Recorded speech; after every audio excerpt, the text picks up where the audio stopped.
Well, hello everybody. Long time no see.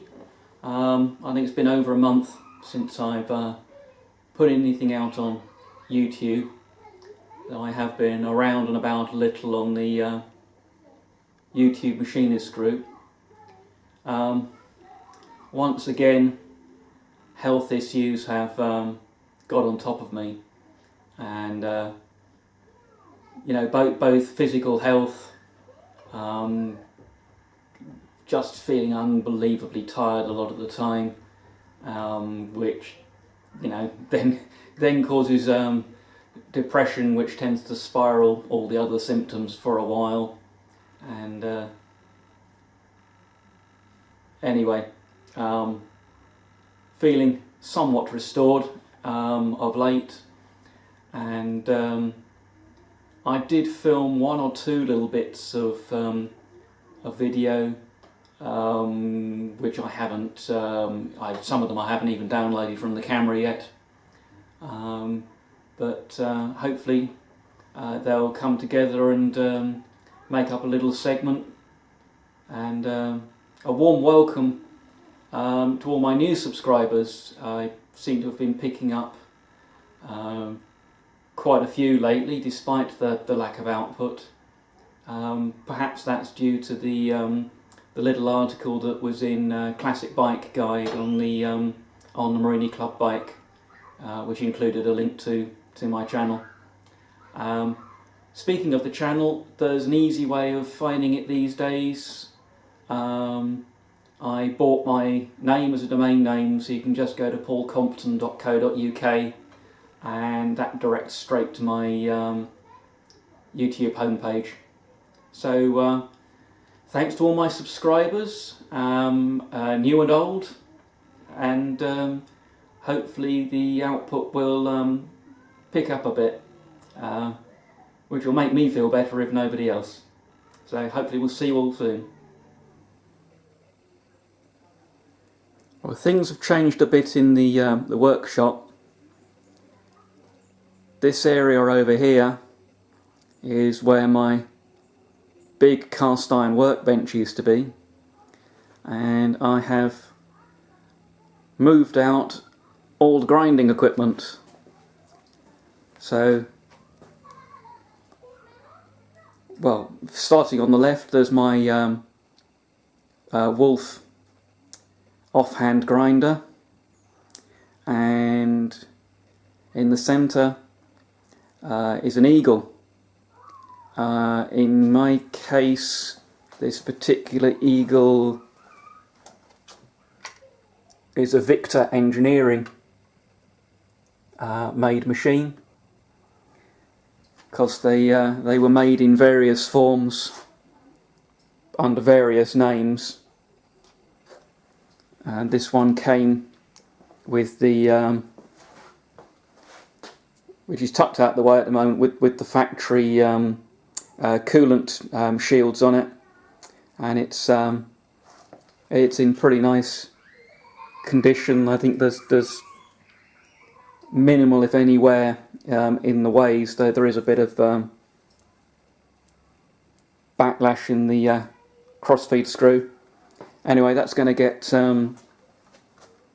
taken apart and cleaned before being reassembled. I'm not going to repaint it or anything. It's not bad enough that I want to go to all the effort of stripping the paint off. I discovered I still had this, which I'd forgotten about, which is a oxyacetylene kit cut-off. So as I recall, having used one of these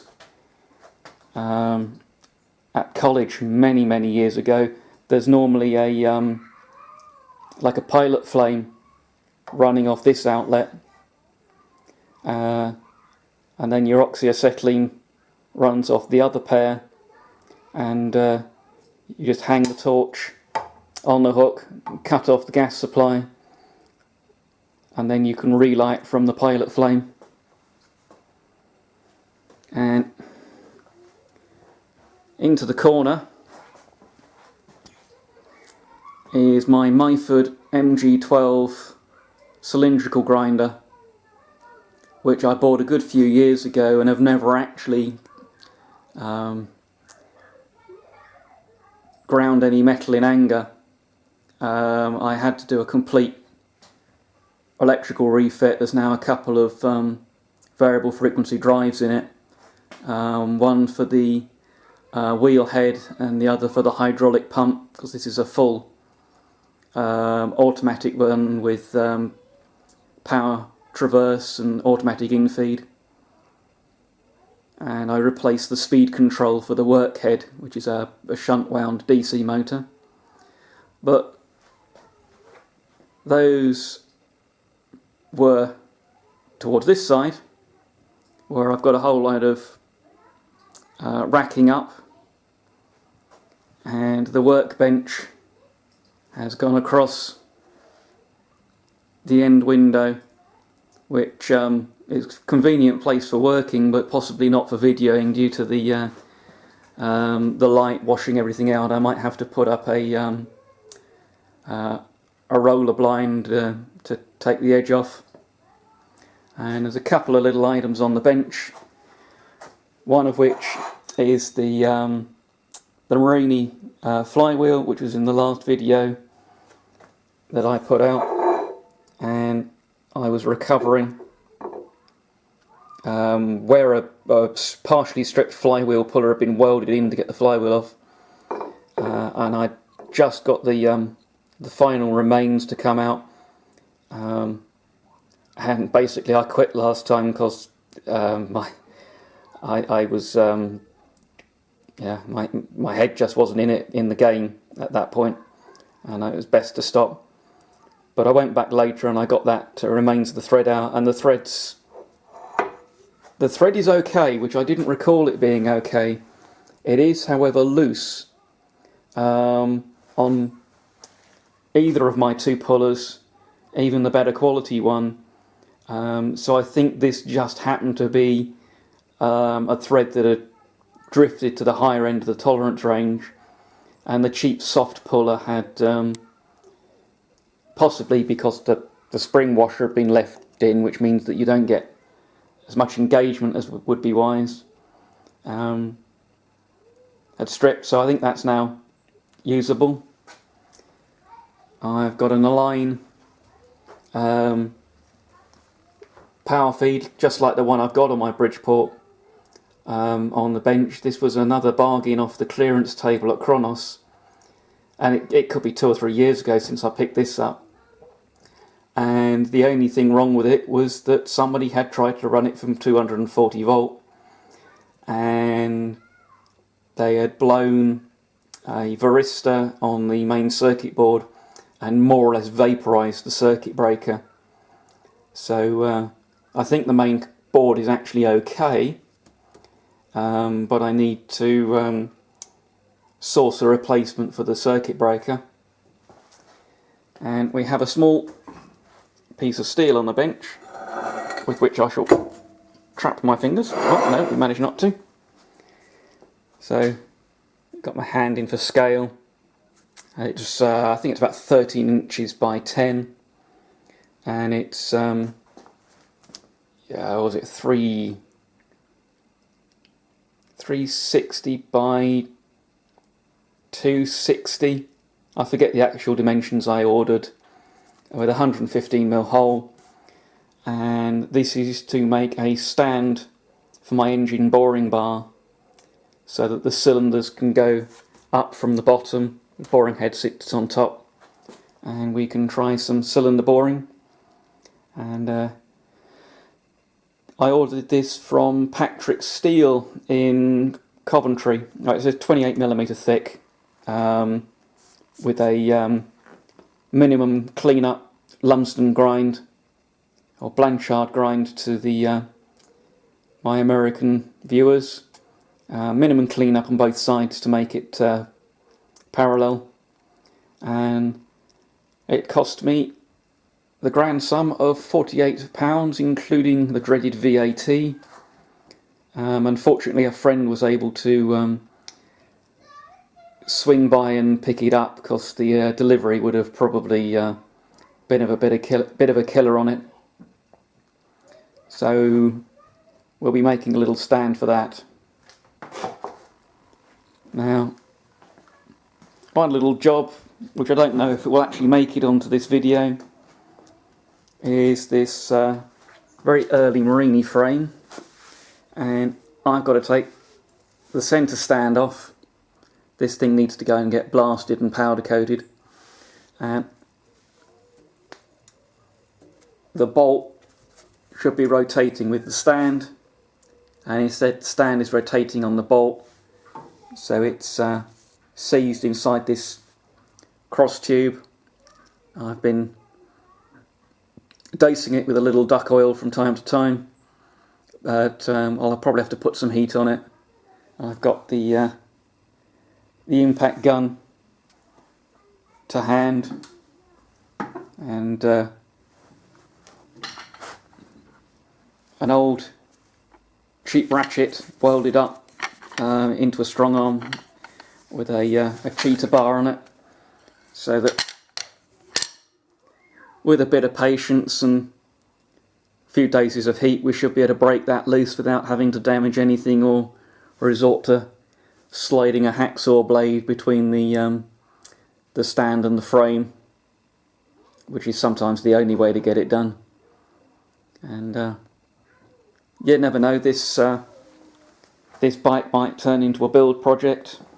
On video it'll turn into a build project anyway, but this is one of the first batch of the 350 V twins ever made, with some unique styling features that they dropped after the first series.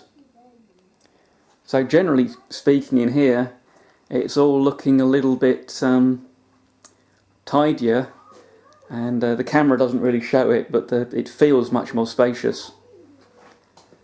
And things have also changed. Next door, down the steps into the actual machine shop, let's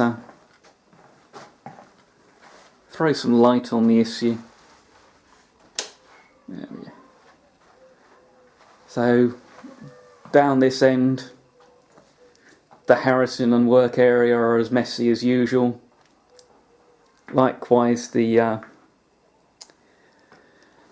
Bridgeport clone, but it's down this end that things have changed. I've moved the easy turn CNC lathe to the back wall, which has enabled me to drag the easy mill out. Now, this is a Taiwanese mill that the CNC machine was based on. It's very similar to the milling machine that John Mill's Double Boost has got. It's almost the same design. They produced it in a few variants. But this was both machines were bought as sort of part machined packages by Denford, and then built up as CNC machines. So it was fitted with ball screws, but it drove the quill via a very poor clamp arrangement, and I'll be in the process of actually doing a ball screw conversion on the knee. Whether the quill will end up getting a drive as well as the knee, I don't know. The knee's got more travel, and I'll probably add some gas springs to counterbalance it. The little Denford Orac, I'm still deciding what I want to do with that. That might be up for grabs if anyone's really interested. Otherwise I might move it into the loft room in the house, because I mean it is a benchtop machine really, and it would allow me to do a little bit of playing around, particularly in the winter when the workshop gets too cold for comfort. and I do actually have a spare lead screw assembly, and down on the floor there is a spare saddle. And Denford built this machine around an Enco Compact 8, which was an Austrian machine, and it's the machine that many of the Chinese lathes copied, complete with all the bad features. You know, the lack of tumbler reverse and the 100 RPM slowest speed are not the Chinese cutting corners, it's them copying the Austrians who perhaps didn't get those features right. But anyway, it's in almost perfect condition. One of the stepper motor drives has failed since I last ran it up, but the easy turn and easy mill controls actually use the same stepper drive, and it's unlikely I'll be reusing those, so I can steal one and get this running. Though the built-in controller is a bit primitive. And one thing I did achieve, and this is the job that in some ways got my enthusiasm levels back up. I was out here thinking, God, what a mess. You know, how am I going to start dealing with this? And one of the things that was in the way was this electrical cabinet, which I'd rescued from a skip where it was brand new in its box and thrown away.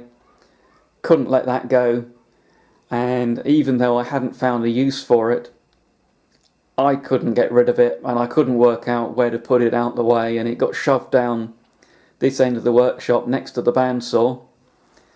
And then after I'd walked past it about the 10th time, I thought, you know what, it's about the right size, or rather right height, for a stand for the bandsaw. And let's see if I can grab one of the original bandsaw legs without causing a disaster.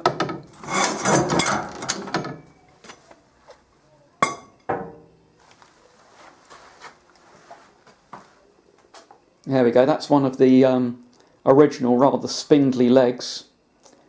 And you can see that the height is almost identical to this cabinet. Certainly now that I bolted a bit of angle onto the side with some adjustable feet, and then I put some angle line in the top of the cabinet to reinforce it. And at the moment there's nothing in there, it's just tidying up the blades. And there is a cutout up here for the chips to come through, and that will eventually get a little catch tray under there. Now that the bandsaw has a more satisfactory stand, I probably ought to sort out the control system. It came with this Eurotherm inverter, the manual for which is awful. I actually prefer the ones for the Chinese inverters I use. The English isn't always perfect, but sometimes the actual explanations are better. I don't think I've come across a worse manual than the ones for this Eurotherm.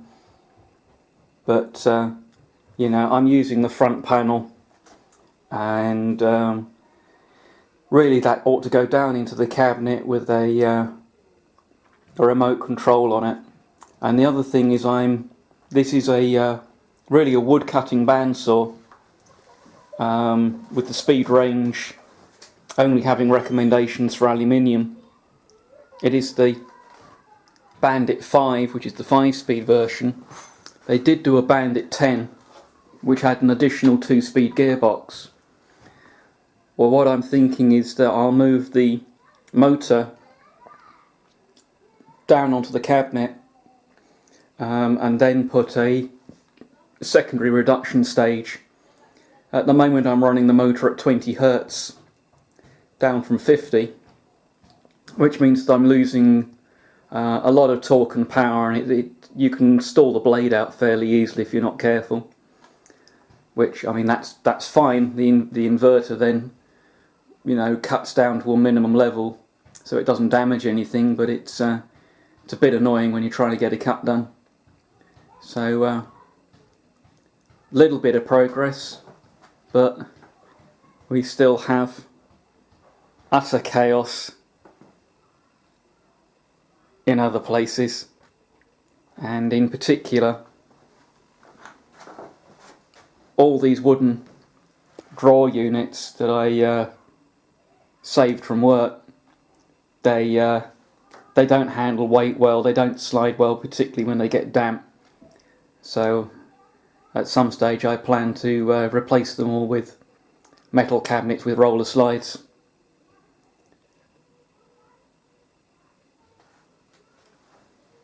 So that's about it as far as a roundup's going. Let's go back up into the main workshop. There's yet another Marini frame. Did some repairs on that might make it into the end of this video. And a great big row of bikes across the back. Oh yes, there's another set of shelves went up, storing all the grinding wheels and accessories for the Myford. So I hope to see you all next time. Thanks for watching.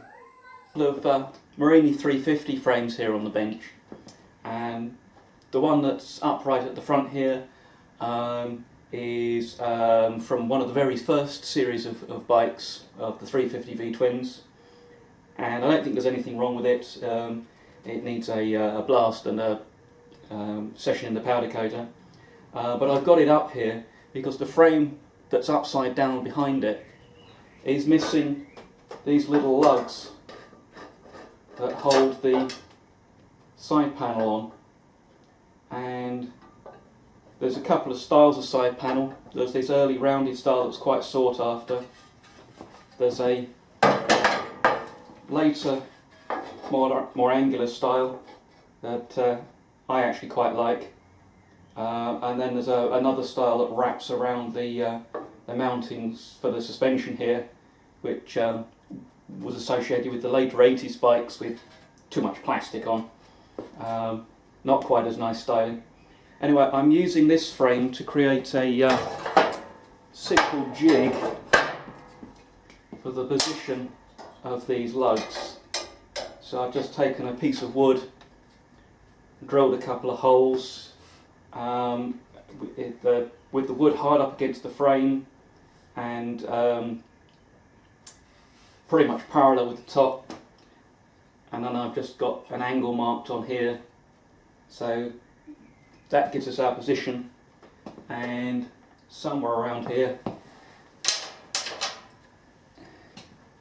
I've bent up some replacement lugs or pins or whatever you want to call them, and so we're going to get the other frame, the remains of its original mountings, removed. The other frame had been turned into a full-on cafe racer, and various bits of the frame chopped about, holes drilled for foot peg hangers and so on that I've had to weld up. It's not a very nice frame in some ways. It's a bit battered around. It's got a little bit of corrosion pitting in it, nothing too serious. But it does have a valid registration document, which means it's much easier if I'm building a road bike to use this frame and not have to go through the process of recovering a registration.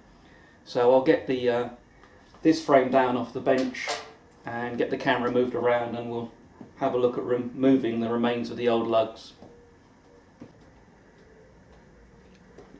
Okay, here are the remains of the lugs, which we need to replace with the new ones. So I want to get these off the frame, and access isn't brilliant in here, particularly for like an angle grinder. So I'm going to use an air body saw, and this is a loud tool, so ear protection is essential, as is of course eye protection. So let's slice these off.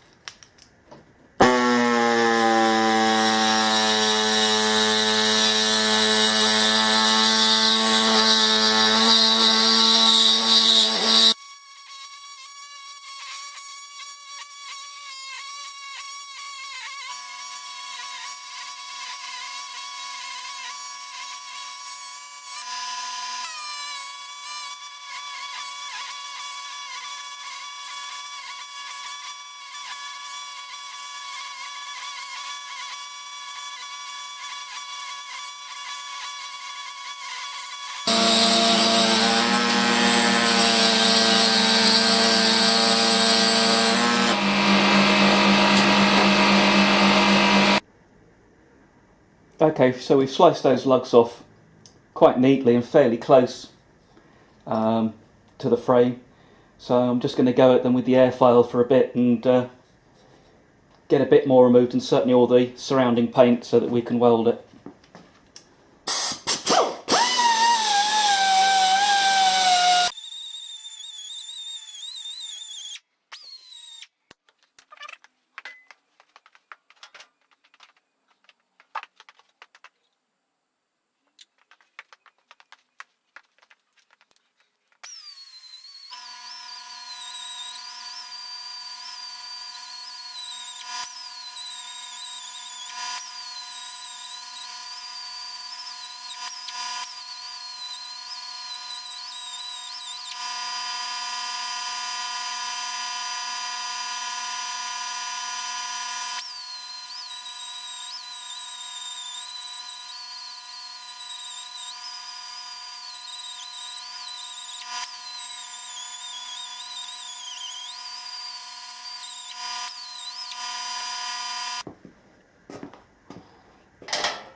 Okay, that looked pretty successful. We don't need to remove all of the old weld, just the majority of it. So I've got my jig here. I'm putting the new pins into. I've previously gone through and chased the thread in the frame. I need to reposition the stand.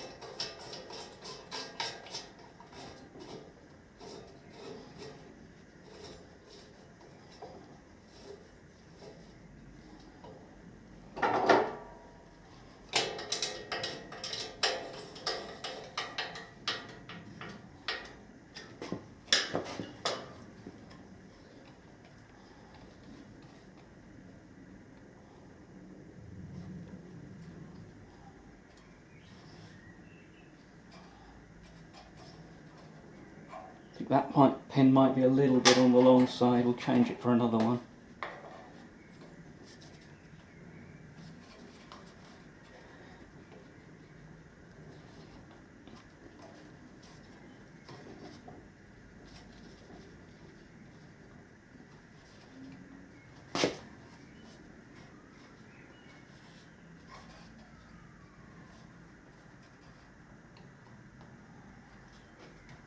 I mean, there are some differences between these frames' production tolerances. These pins are going to be sitting a little bit lower, but then again I think they do sit slightly lower on these frames due to the way the side panels use a slightly different mounting rubber. So because we've got a gap, rather than TIG weld that, I'll get the MIG out and we'll get to it that way.